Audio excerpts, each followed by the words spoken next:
Bir varmış bir yokmuş. Uzak diyarlarda, masmavi gökyüzünün altında, ağaçlarla süslü, şirin mi şirin bir köy varmış.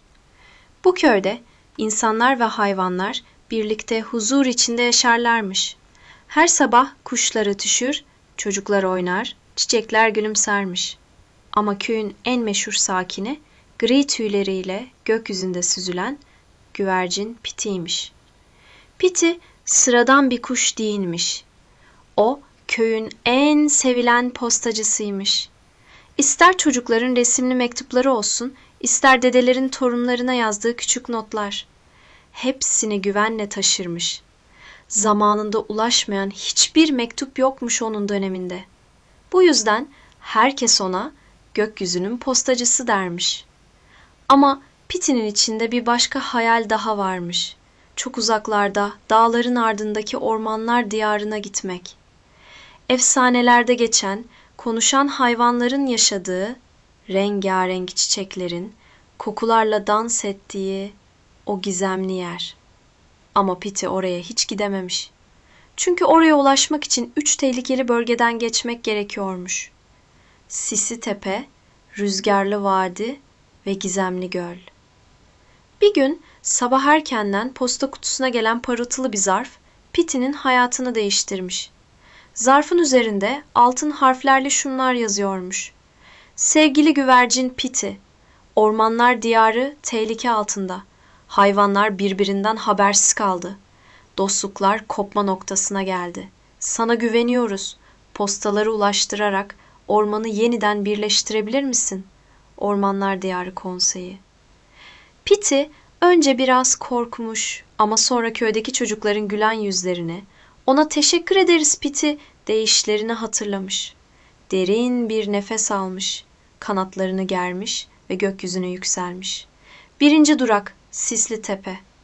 Sisli Tepe adını üstünde taşıyan kalın bulutlardan oluyormuş.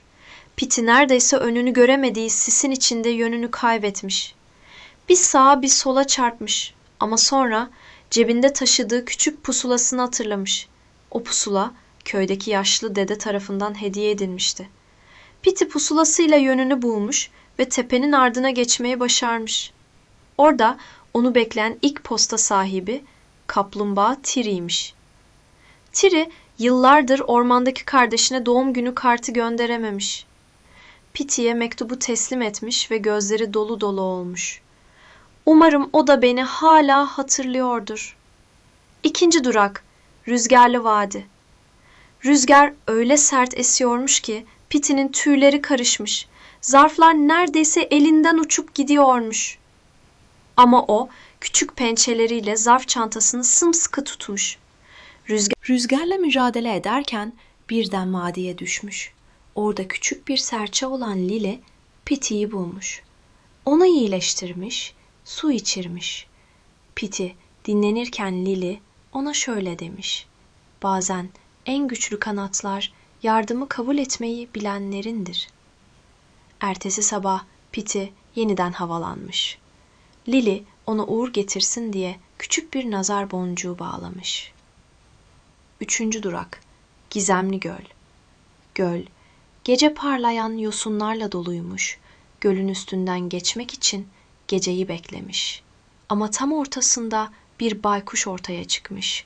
Baykuş, ormanlar diyarına yalnızca iyilikle gelen geçebilir demiş. Piti yanındaki mektupları göstermiş. Baykuş onları tek tek okumuş.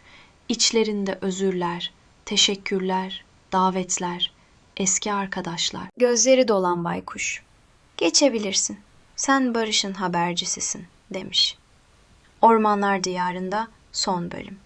Sonunda Piti ormanlar diyarına ulaşmış. Herkes onu merakla bekliyormuş. Fil Dodo, Kirpi Zuzu, Sincap Minik, Tilki Tiko, hepsi Piti'nin dağıttığı mektupları almış, birbirine sarılmış. Dostluklar onarılmış, orman tekrar neşeyle dolmuş.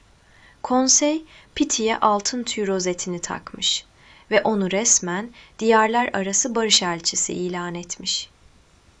Masalın sonu ve mesajı.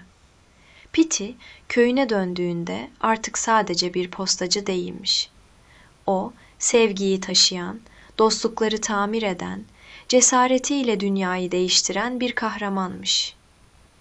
Çocuklar, unutmayın. Bir mektup, bir selam ya da bir özür bile dünyayı değiştirebilir.